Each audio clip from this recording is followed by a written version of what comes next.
What's up, guys? Diego from SGen. I want to talk about UFC 241's co-main event, Nate Diaz taking on Anthony Pettis, in what was a fight that honestly I expected to go a hell of a lot different than how it actually turned out. Now, going into this fight, I guess I was kind of blindsided by the fact that Anthony Pettis had such a phenomenal fight against Wonderboy, and I kind of forgot that he's just not that good anymore. And I don't mean to say that disrespectfully, but I just don't think that he is capable of really running a game plan and beating somebody that is going to impose his will on him. Like Wonderboy Thompson, what is he? He's a counter striker. He's not really going to be an aggressor, and if he is, for the most part, he's only going to keep you on the outside, and he's not really going to be throwing just big shots and trying to wrestle you at all. Like that's just not something he's going to do.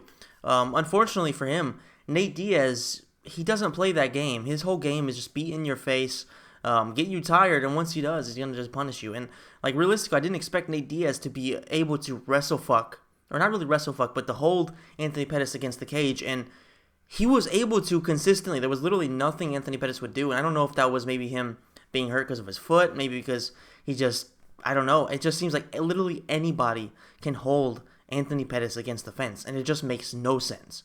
It makes no sense. Nate Diaz he's a dangerous guy, but he is in no way, shape, or form considered to be a great clincher, and he's no way, shape, or form considered to be a great wrestler. So I just don't get it, man. I don't understand how it's possible. This guy trains with T. Wood. This guy trains with Ben Askren. How is it possible he doesn't have decent wrestling, or at least the capability of not being held against the fence by Nate Diaz? I just don't understand.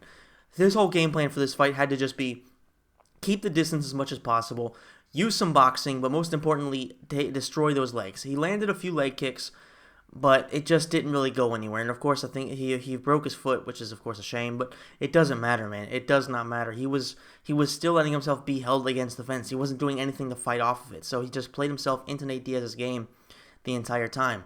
The only thing I could say is that on the ground he had actually a really good showing, because there were some really, really dangerous scenarios there where basically if he were anybody else, Nate Diaz probably would have finished him.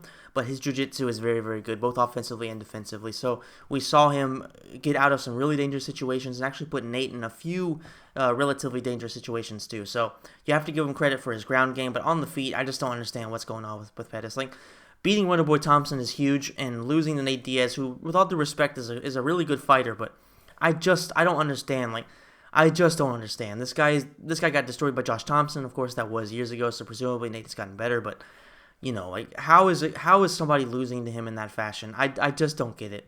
I can understand if maybe they had a great boxing fight.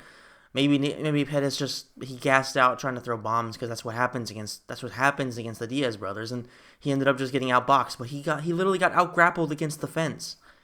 I just don't get it, man. It's insane. And I guess, I don't know, I was kind of blinded by the fact that I don't really consider Nate Diaz to be a phenomenal fighter. I think he's good at what he does. I just never really considered him to be that great.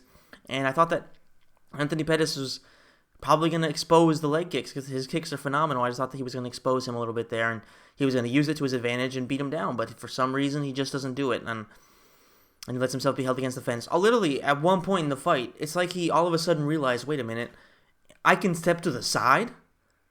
If Nate's pressuring me against the cage, I can actually just sidestep and circle back to the center of the octagon. I don't know why he didn't do that the whole fight. He only started doing that in the third round, and even then he had a broken foot and he was already gassed, so there wasn't much of it really coming. So I don't know. Like, it was just a weird fight, and Nate Diaz, you have to give him credit. Like I said in the first fight, credit where credit is due. The man had the perfect game plan. He watched what everybody does to Anthony Pettis, and he realized, listen, if I do that, it's pretty much easy money. This guy's not going to knock me out because nobody knocks me out. And Pettis landed some good shots, but nobody's knocking him out, except for maybe Georgie. I don't know why I saw him Georgie, but except for maybe Jorge Masvidal. I think it's going to be a phenomenal fight. At welterweight, I think that there are a few guys that can knock him out just because of the power, like T. Wood, for example. Some of these guys who have this insane power, they can knock him out. But realistically, man, like a guy like Anthony Pettis, he's just not going to. Anthony Pettis was never a big 155er. He wasn't a small one, but he was never a big one. At welterweight, yes, he's thick and all that stuff, but I don't really think there's much for him to do. I think that Wonderboy Thompson just got caught by a beautiful punch, and realistically, if he fights T. Wood, Anthony Pettis is fucked, but they're not going to fight because they're friends. Ben Askren, same thing. If they fight, I don't know, if he fights Usman, it's just going to be brutal. If he fights Colby Covington, it's going to be brutal. There's just really nothing there for Anthony Pettis to do in either 155 or really realistically at 170. Like, what's he going to do? Fight Khabib? Yeah, good luck with that. There's just really no way I think that Anthony Pettis wins the title anymore. I think he's just done. Like, he could possibly win some fights. He can have some fun fights, which I'm for. I'm all for. Like Conor McGregor versus Anthony Pettis. That's a hell of a fight. Just make that fight because neither guy's going to want to go to the ground.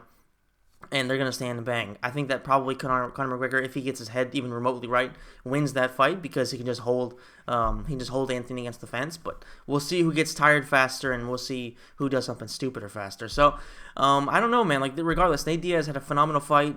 He did his thing, and he called out Jorge Masvidal, which is easily the best fight to make for both of those guys, unless Jorge Masvidal gets a title shot. Because realistically, like, who's he gonna fight? Leon Edwards? Not interested. Who's he gonna fight?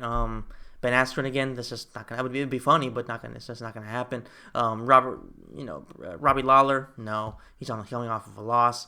There's just really nobody there because they're gonna do the Kamaru Usman versus Colby Covington fight. So make him have the fight. Have Jorge Masvidal take on Nate Diaz. It's gonna be a war between a West Coast gangster and an East Coast gangster. A couple guys who literally give zero fucks.